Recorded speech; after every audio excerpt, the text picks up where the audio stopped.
Am I the a-hole for siding with my husband and not with my kids?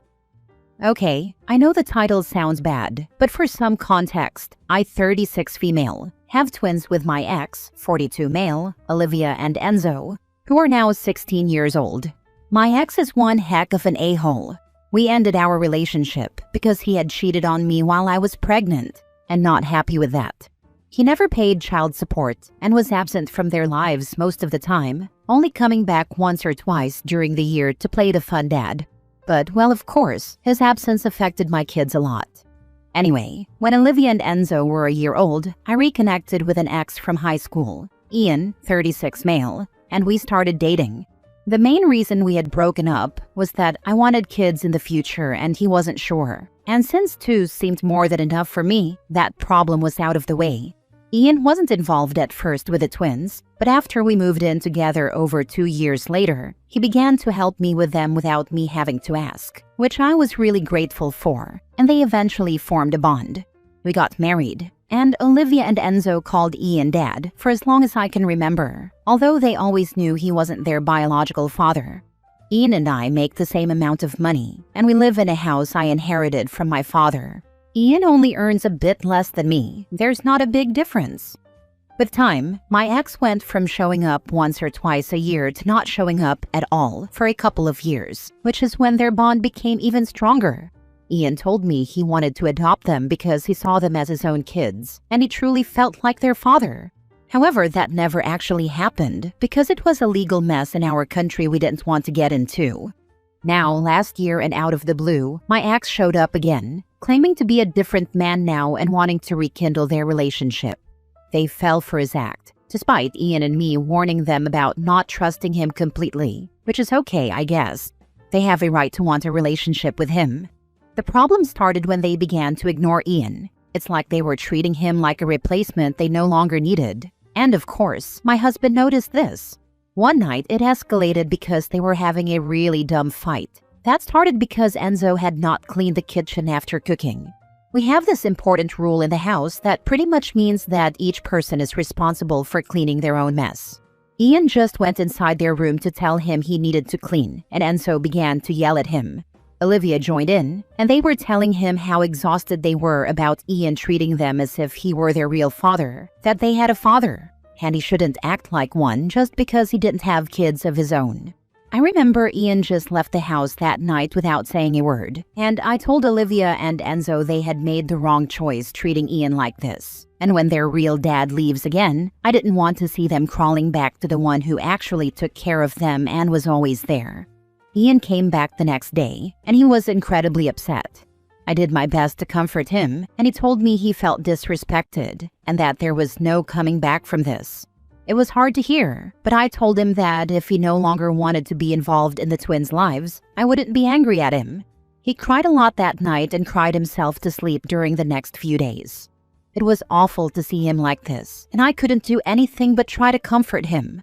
I tried to talk to my kids to tell them they really needed to apologize, but they refused completely, saying they had a dad and didn't need him. It made me question what kind of kids I raised. As predicted, from one day to the next, their biological dad left the city and never called Olivia or Enzo again.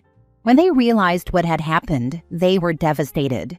I was there for them, but it shocked me how they wanted to pretend everything was okay between them and Ian, calling him dad again. Ian simply told them he was not their dad and would clearly never be. This has been going on for a while. They were thinking Ian would change his mind eventually and forgive them, but that has not happened. As a last card, they came to me and told me to speak to Ian, and I told them we had talked many times, and it was clear Ian would no longer be involved in their lives, which is what they wanted anyway. So I don't know what the problem was.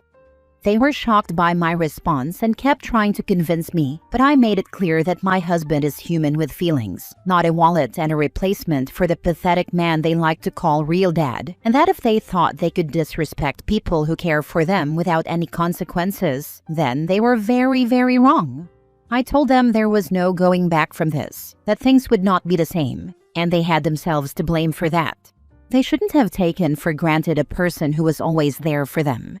They went crying to my mom after that, and she told me she understood why I was upset with them, but couldn't side with my husband in this. that they are kids who made a mistake and deserve a second chance, and I should try to solve things. And to be honest, I don't think I can. I love my kids and they will always be my priority, and this has not changed my love for them. But I also love my husband, and he's such a great man who stepped up when he didn't have an obligation and was such a support for me and for the kids. He was the father they never had for so long, and even if I try, I don't think I'm even close to knowing the amount of pain that can be caused by having the kids you raised as your own for years tell you you're not their real dad and treat you as literal trash. As much as I want them to make up, I know my husband is so hurt, and they caused that. Over what? A man they had seen barely 7 times in their whole life? Ian is now convinced that Enzo and Olivia don't love him and only saw him as a replacement, and he thinks that if their real dad ever shows up again, they would treat him like crap again. And well, although I don't think my kids would do that, I know he has every right to feel that way. If Ian no longer feels comfortable being involved in my kids' lives, then I don't think I can contradict him. They just broke the relationship. Ian is usually a pretty reasonable man, and he has thought a lot about this, so I know that he's sure about his choice. I know he has been crushed by this, and now he wants us to have a kid, but I have told him no because I believe he just wants to replace Olivia and Enzo. Despite respecting my husband's decision, I don't want my kids to lose the man they've seen as their father ever since they can remember. I know it's going to crush them and it will affect them even more in the future. And sometimes I wonder if I should listen to my mom and try to talk Ian into trying to repair their relationship. But I don't know. Am I the a-hole? Now for the comments. I feel like y'all, you and your husband, are forgetting these are children. You're being super immature. Children learn things on their own. Yes, they were wrong for how they treated Ian, but they're kids. You're acting like they're in their 30s and man's this decision. Their frontal lobes aren't even fully formed. Parenting is supposed to be about unconditional love and support. Instead of rejecting them to teach them a lesson, why don't you act like the adult in the room and have a conversation with them like people and explaining your side so they can also explain theirs? You're the a-hole because you're an adult. They're 16 years old, only 2 weeks away from turning 17. Treating this as some dumb mistake kids do surely won't be a mistake I make. What they did was terrible, and they still haven't actually tried to mend things, haven't even apologized yet. With the logic of teenagers do dumb things, you cannot justify much, and this definitely isn't one of those things. Wow, your ex and Ian are all a-holes here. Those poor kids. They are teenagers, going through very complex and tough situation with bio-dad, and the only adults they can rely on both abandon them. You're the adults and you're acting like petty little toddlers. My God, yes, 100%, you're the a-hole. I'm not abandoning them. I just won't let them treat my husband as a replacement. They had a dad their whole lives who loved them and took care of them. They just chose to treat him like crap because their deadbeat, real dad showed up after nearly 10 years. I raised them better than to bite the hand of the person who was always there. I still have obligations with them, and I will until the day I die, but I won't treat 2 people who are about to turn 17 like toddlers who made a dumb mistake when they knew pretty well what they were doing and that they were hurting Ian. They just didn't care. Ian doesn't have an obligation anymore with them. As much as it hurts them, it was their choice and only theirs. There's no way you should ask Ian to accept them back as his children. They need to grovel to him and have a deep and meaningful conversation about why they did it. In other words, they need to accept that what they did was wrong and share their understanding about it with Ian. Then Ian can decide what he wants to do. Family counseling may be helpful in doing this, but until the kids apologize, I wouldn't go there if I were Ian. Apologies first, not the a-hole. I have talked to him about that possibility of counseling, but he rejected immediately. However, he has said he would start individual therapy soon to deal with everything. Now, I will soon speak to the twins about them starting therapy, and I will see if I can convince them or not. Next story. Am I the a-hole for adopting a dog after I thought my boyfriend broke up with me? My boyfriend was going through a tough time, and he said he needed a break. He said he was going to press pause on our relationship and go visit his family in Washington State. I asked how you pause a relationship, because I don't understand how that works. He said he needed some time to work on himself and asked me to respect that. After he left, I reached out to him a few times via text, asking him to let me know he arrived safely and to say hi to his mom for me. I received no response. I tried to call and left a message asking if he had broken up with me. I came to the conclusion that he'd ghosted me, and my friends agreed. I was bummed, and my best friend recommended I find something like a new hobby or a new show to watch that wouldn't make me think of my boyfriend. I decided to get a dog. My boyfriend is horribly allergic to pet dander, so I never even considered getting a pet. However, since he broke up with me, I decided to get one. He's a senior dog from the shelter that needed rescuing. He's low energy and likes to lay with his head in my lap while I read, work, or watch TV. After 6 weeks away, my boyfriend texted me that he was back and coming over tomorrow, which was yesterday, so we could talk. I was shocked and texted him back asking what he was talking about. He said he was back and ready to unpause our relationship. He said he would talk to me about everything the next day. I texted back asking what relationship. He didn't answer. Yesterday he showed up and told me he had done a lot of self-examination and was ready to move forward on his life path. He even wanted to talk about moving in together. Then he saw my dog and started freaking out. He asked me how I could get a dog when I know how sick he gets. I told him that since he broke up with me, I didn't think it mattered. He said he didn't break up with me. I said he ghosted me. He said he communicated with me, telling me he was pressing pause and visiting family. I said not answering texts is ghosting. We argued in circles, and then he said he had to leave because he was getting an allergic reaction, even though he was standing in the doorway, not inside. I feel like he broke up with me, and it was okay that I got a dog. He says that he never did, and therefore it's a horrible act of disregard to have gotten a dog. Which of us is right? My best friend said I should break up with him because he's a jerk. I don't think I should have to break up with someone that already broke up with me. If I break up with him, I'm basically agreeing with him that he didn't break up with me, and therefore I was an a-hole for getting the dog, right? Which of us is right? Do the semantics actually matter? 6 weeks of no contact, and he just decides to magically show up again, and he thinks you should have unpaused your life just because he said so? Block him and move on. He does not have any right to disappear without communication, reappear as if nothing happened, and expect you to be okay with it. I'm willing to bet good money that if you accept this behavior once, it will become reoccurring for the rest of your relationship and life. Nobody has time for that nonsense, not the a-hole. Exactly. Relationships don't work on one person's timelines. You can't hit pause, vanish for 6 weeks, then act shocked that life moved on. She got clarity and a dog. He can keep his nonsense. You can hit pause if both people agree to it. Relationships don't involve unilateral decision-making, but breaking up does. He has a right to press pause. You have a right to press stop. Who cares who broke up with who? You are over. It's that simple. Also, he didn't live with you. You don't owe him not having a pet. 6 weeks is also a very long time. Either he was cheating or in rehab of some form. A normal break from life is a few days, maybe a week. And you still answer your partner. 6 weeks of 0 answers is ghosting. I care. I didn't want to break up with him, but he cut me off. And to me that signifies not being in a relationship anymore.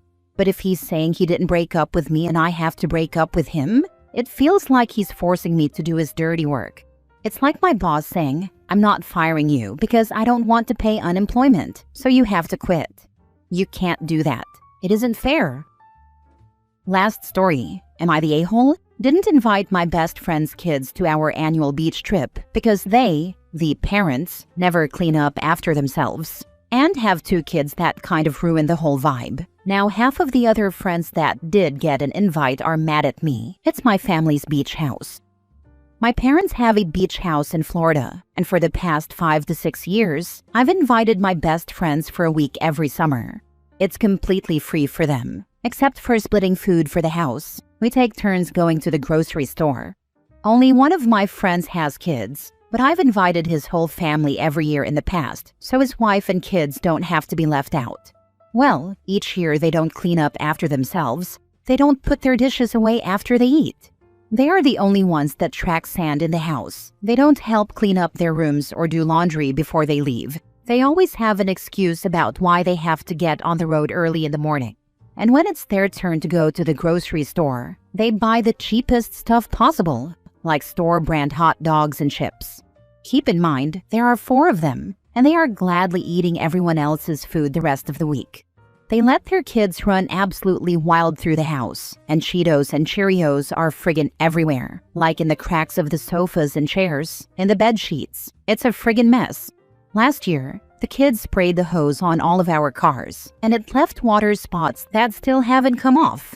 The wife also kind of ruins the whole vibe because she makes us wait to go do things, saying things like, "Oh, I just put the kids down for a nap. Can you all wait 1 to 2 hours to go out so I can join?" I've slowly but surely gotten sick of it, but a year goes by and I forget how mad I was each time I re-invite everyone. But this year, I texted my friend and told him, "Hey, thinking it will be a husband and wife thing this year if you all need a break from the kids." Was kind of hoping his wife wouldn't be able to make it either, honestly. When he's by himself, he is way better in all ways. All my other friends and their wives that get an invite help me clean up. They put their dishes away after they eat, they help strip the beds and do laundry before they leave. They also help clean up after this guy's kids before they leave. They are all super appreciative and make me feel like I'd easily invite them again without hesitation. The problem is that, now this dude's wife has been side-texting the other friend saying, "I can't afford a nanny for a week and my parents are sick, and we don't trust his parents. Guess we just aren't going this year." Now half of my friends are still on my side saying, "Yeah, this will be more fun for everyone," while the other half is trying to convince me to let the kids come, saying, "Oh man, that's just how they are. They don't expect us to clean up when we go out on their boat or visit them. We'll help clean up again." I'm sticking to my guns for now. Am I being an a-hole here? Now for the top comments. Not the a-hole, though I would have been upfront about why. They're the parents. Their kids aren't your responsibility. Their kids' mess isn't your responsibility. The parents should be teaching their kids to be good guests. Or I would have even lied a bit better and say your family wants it to be a child-free vacation spot and that's that. Thanks. Good idea on the "my family wants it to be child-free vacation spot." I unfortunately wasn't smart enough at the time to say that. Not the a-hole. And to all the friends who are angling for the kids to be invited, tell them they are more than welcome to stay home too. Visit the others and go out on their boat. That's honestly how I'm feeling right now. I now also kind of want those wives to also stay home. It's not my guy friends causing the drama, it's the wives.